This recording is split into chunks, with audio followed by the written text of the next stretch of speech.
Yezu abonye abantu isema iruhande yiwe ababwiriza kujabuka ku yindi nkombe. Umwanditsi aramwegera ati, mwigisha, nzogukurikira iyo uzoja hose. Yezu amubwira ati, imbwebwe ziri naho ziba, inyoni zo mu kirere zikagira ivyari, yamara umwana w'umuntu ntafise aho afashe umutwe. Uwundi wo mu bagendanyi biwe amubwira ati, Mukama, ndikebanuye mbanze kuja guhamba dawe. Yezu nawe amwishura ati, nkurikira ureka abapfu bahambe abapfu babo. Dushimagize iyi nkuru nziza ya Kristo.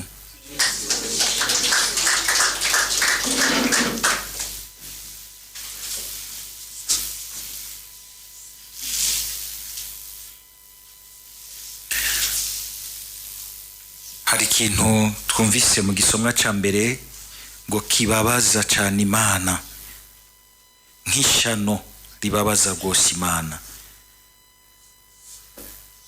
Turakwiye kukizirikana kandi tukaraba yuko natwe mu buzima bwacu tutohava dusanga umenga turababaza Imana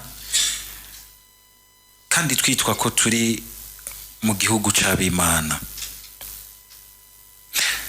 N'amajambo abwiwe igihugu c'Imana. Aya majambo mbere Amosi yayavuze mu gihe abo yabwira babona umenga n'abantu basenga rwose, n'abantu koko ari igihugu c'Imana. Ariko Amosi araheza arabafasha kugira ngo bumve neza ingene ukungene bifata, ingene bariko barigenza bitagaragaza koko ko ari igihugu c'Imana.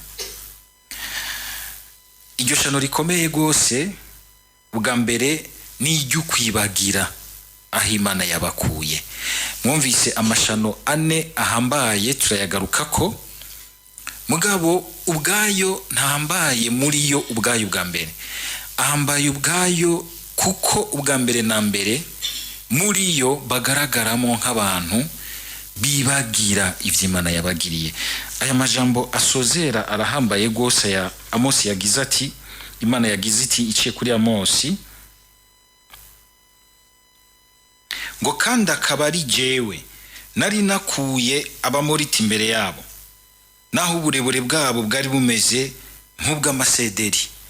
Aha Umukama ariko aribukiriza ingene yabakuye mu Misiri akabaherekeza bagire bashike muri ico gihugu, bagasangaho ibigabo vy'ibikota bikomeye rwose birebire, gushika naho bagiye gutata bamwe bavuye bapapa bagira bati ntibikunda hajyana uko tuyinjira, ngo bajya abantu baturaba nk'utuntu tw'ubusa hariya hasi. Ariko Imana irababakura imbere, irababakiza, irabaha igihugu cabo. Ivyo vyose baravyibagira, ngo ubukomezi bwabo bukamera ngo nk'ubw'ibiti bigumye. Bari abantu bakomeye cyane. Nari natikije ivyamwa vyabo, ndabihereye mu kirere, ngatikiza imizi yabo ndayihereye ikuzimu. Nukuvuga ingene Imana yabagwaniye ikuye ikitwa icyari kubazibira cyose, ikacimba no mu mizi, bakumva rero ko bashitse ahantu batekaniwe batunganiwe. Mugabo baravyibagiye baca bafata amayira Imana yarabagabishijeko, kuko murazi yuko ajya amabwirizwa Imana yayabahaye imaze ubwa mbere kubakura mu Misiri.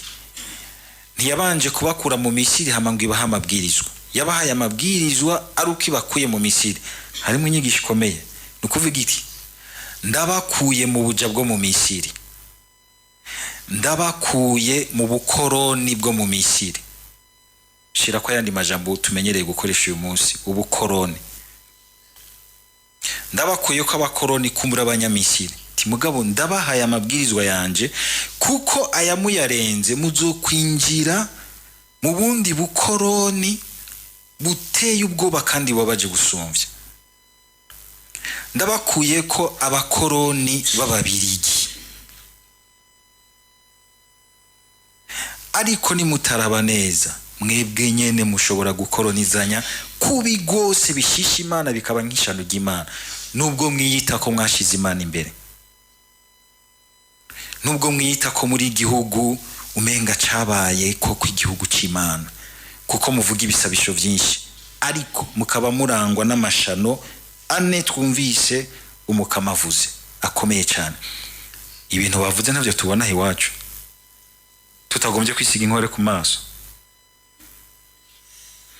Reka tubigarukeko ngo kubera amashano atatu yakozwe n'Abanyisirayeli, akaba mbere ane, ngiyi inama nigiriye ubutacisubirako, kuko baguze umuntu w'intungane amahera, umworo nawe bakamugura inkweto.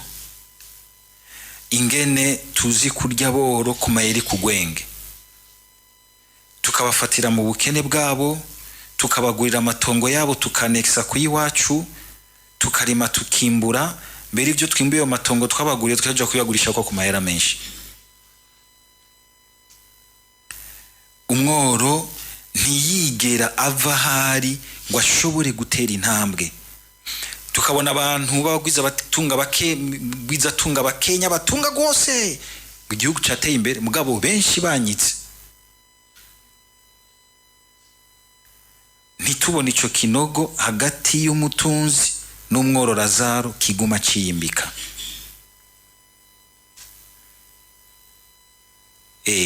Ivyo bita les injustices sociales, bimwe nyene biri hagati yacu, ugasanga uri kurarya itongo ry'imfuvyi za sida canke imfuvyi za corona canke imfuvyi z'ibinabiriye,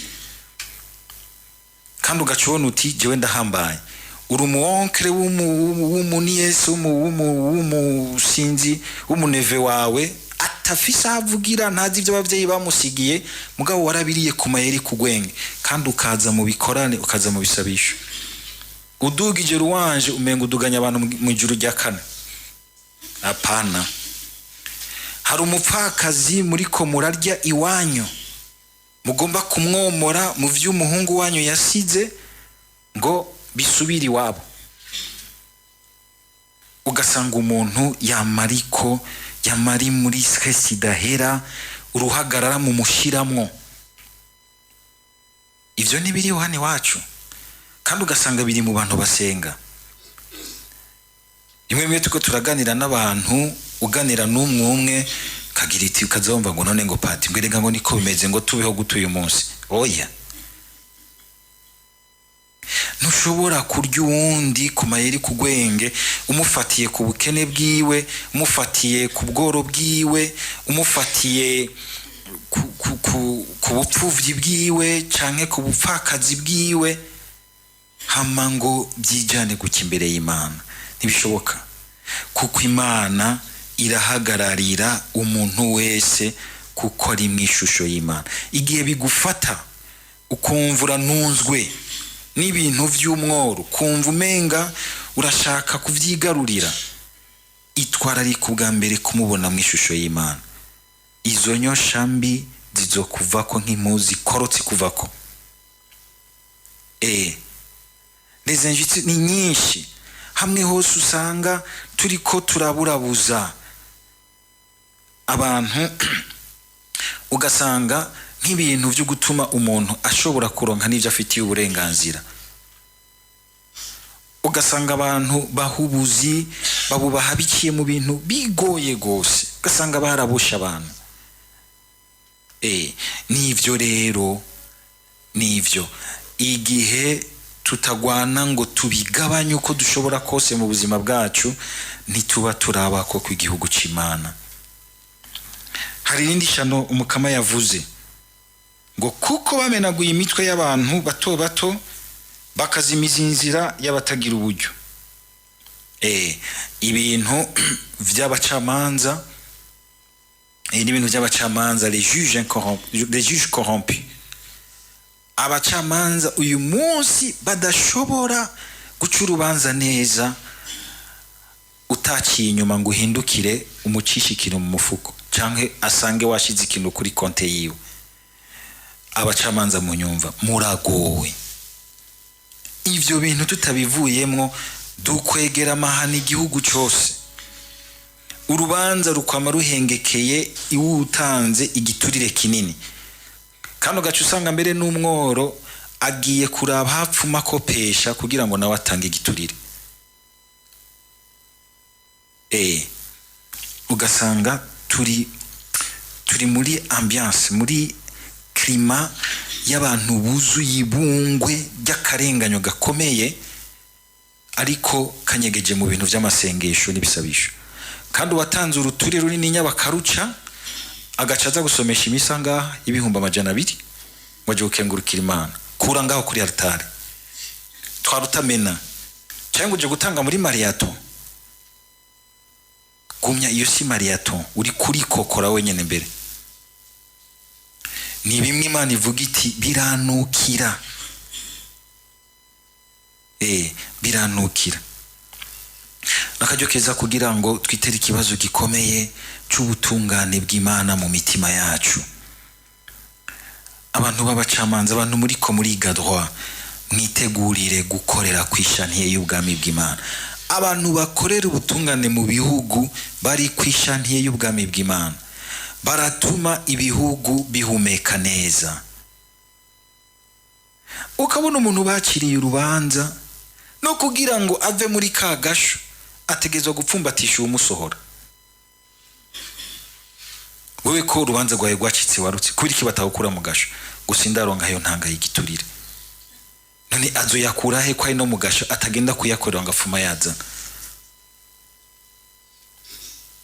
Ukumva ibintu biteye ubwoba, biteye isoni, bidashobora gutuma imvura y'umugisha w'Imana imanuka iwacu. Nico gituma ikibazo c'ibitoro no kubaho kwa misi yose bizoguma biduhanze, atari uko bitari bifise inyishu, byari bifise inyishu. Mugabo kubera kagaye n'ishano dutera ku Mana, ugasanga n'ibintu bisanzwe biratunanira gutorera inzira, kuko twarizirikiye mu bibi. Nubwo Imana itaciye isora imituragaro ngo igituragaze twese, mugabo muri ivyo nyene biraboho gushaka kwiza ko gutambutsa inyungu rusange. Twese mbere tukamera nka kumwe kwigiye cya Yeremiya avuga ngo même le prophète, même le prêtre qui parcourt le pays ne comprennent pas ce qui se passe. Arigiye dusohoka aho hanze tukumva ingene abantu barira, natwe tukumva ko dusigwa. Rimwe turiko turanabigisha twumenga n'ivyo tubigisha biraroka kubera ibintu bene ivyo biza kubabaza Imana mu buryo bubiri nkuko twabivuze. Ukwibagira, hari abantu bama bibagira Imana yabakuye,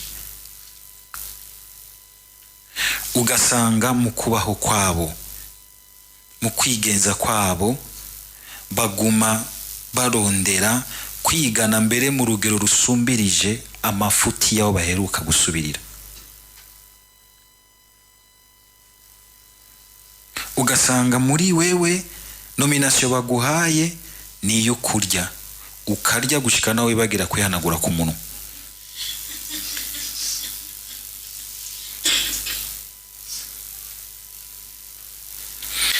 Irindi shano Mukama yavuze ngo kuko umwana na se binjirira umwigeme umwe bagatukisha izina ryanje geranda, ibintu by'ubusambanyo n'ubusharati bwa menshi uyu munsi aza ku rugero rwinshi. Tugere Kristo, abantu mukunda gutembera kuri Facebook, kuri ayo marezo sosio, ukabona uti ibi bintu imbere y'Imana ntibizogenda bitadukwegeye akarambaraye. Ugasanga mbere n'amatelefone yacu birimwo, kandi arimwo n'ijambo ry'Imana. Ni kibazo gikomeye. Hariho ibintu vy'amabanga mpuzabitsina bituka izina ry'Imana, n'ibindi bintu mbere uyu munsi abantu umenga turiko turanarema bishasha tutari tuzi kukera. Mbere bose bakagana bagira ati no mwidegembyo wanje tubikora uko dushaka. hari n'ibintu barabaza akatubwira pati reka kudutera induru twabyiyumvikaniye nta kibazo kirimo. Ijambo ry'Imana ntirihinduka. Ijambo ry'Imana ntirihinduka. Ama perversion icyo bitara la perversité sexuelle. Iyo wumvise umwana nase binjira ku muntu umwe, uyu munsi abagabo bacagira ati rega ngo natwebwe ngo dushaka ngo dushaka udushogoshera tukiri duto. Cyangwa ugasanga ibigore by'ibikecuru biriko biraniga udusore babafubuzi bama batonze hajya muri centre ville bahamahera. Bijya mwibaza yuko bizana umugisha ngaha mu gihugu cyacu? Ibikunda.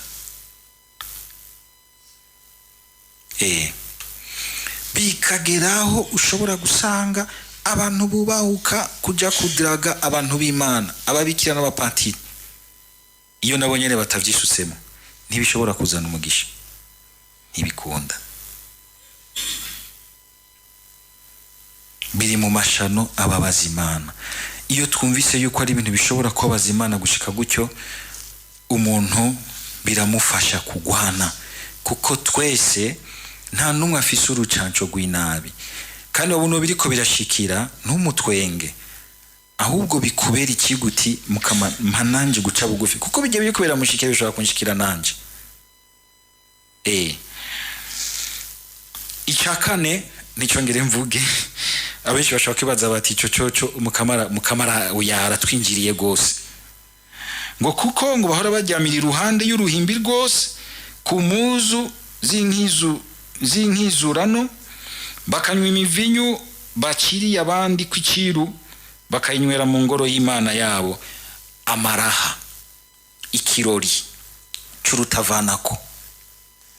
Tinone Imana nishaka yuko abantu baryoherwa baruhuka bakaja ku kiyaga, nta kibi kirimwe. Mugabo hari igihe tubigira mu nyifato ndenza rugero, ugasanga turiko turasesagura ubuzima. Abaca baza ati none urugero n'uruhe? Urugero n'umwora ari hafi yawe. Ntibikunda yuko wosohoka urazi ko hariho umuntu arayibusa, mugabo ugiye ku kiyaga guketagura 300,000 dango, uzi yuko hariho umuntu urenganye ngaho, kandi uzi neza utagira uti nuri ko aragupanga ikiwana. Ugacurara utura imifuke y'inkoko n'ibiyeri n'imivinyu, uwundi nawe atubise uwavubi ataronse n'akantu n'akamanyo na gato ashiramo, kandi urabizi ivyo bintu mwumva ari vyo. Hamugacuza kuvuga Imana yarampezagiye pati akiri icumi toka pale twari ivyo by'icumi byawe ntacyo bivuze. Ugusesagura ubuzima mu bintu vy'amaraha by'ibeyikari, ibintu vyose ukabona imbere, ukabona hajiwe nasanze umenga bigwiragira mu bantu bato bato, ukabona abantu birigwa barasesagura ubuzima, amaboîte de nuit yo kuva kuwa mbere gushika kwa gatanu baca bayita ngo ni vendredi méchant, kwa gatandatu no kwa Mungu mbere abantu babe bakinaza Imana, bariko barasesagura ubuzima mu buryo bw'amafaranga, mu buryo bw'amagara. Abantu barara ku majoro gutyo bazo kwiyumvira gute? Bazoronka inguvu zo gukora gute? Abantu bamariko baranwa amasapo bazogira inguvu gute zo gukorera ubuzima bwabo? Inguvu z'umutwe n'iz'umubiri bikunda. Nakajyo keza kugira ngo amajambo benaya ko tuyazirikana uyu munsi tuvuga ngo twikukiye iki? Twikukiye iki igihe wosanga niko warikuye ku muntu, ariko hariho ibintu bindi vyagucokeyemwo bikagukoroniza, ugasanga warataye umwidegemvyo wawe, kandi bigatuma n'abandi hafi yawe utabaho umwidegemvyo, utabaho kwishira no kwizara, utabaho hafi yabo nk'umuntu ababereye akaryo keza, une opportunité, aho ugasanga umenga uri kubaba hafi comme une menace. dusaba Mukama kugira ngo mu kumukurikira, mu kumusenga, mu kwitwa igihugu c'abiwe, amajambo yiwe tube tuyashikana ngaho, ntituyugaranire muri ujya mwanya w'ibikorane, ujya mwanya w'ibisabisho, ujya mwanya w'ama evangelisation, ujya mwanya w'amarozari, ujya mwanya w'imisa ngaha, ariko tureke Umukama ashiki wacu natwe dushikiwe. Amen.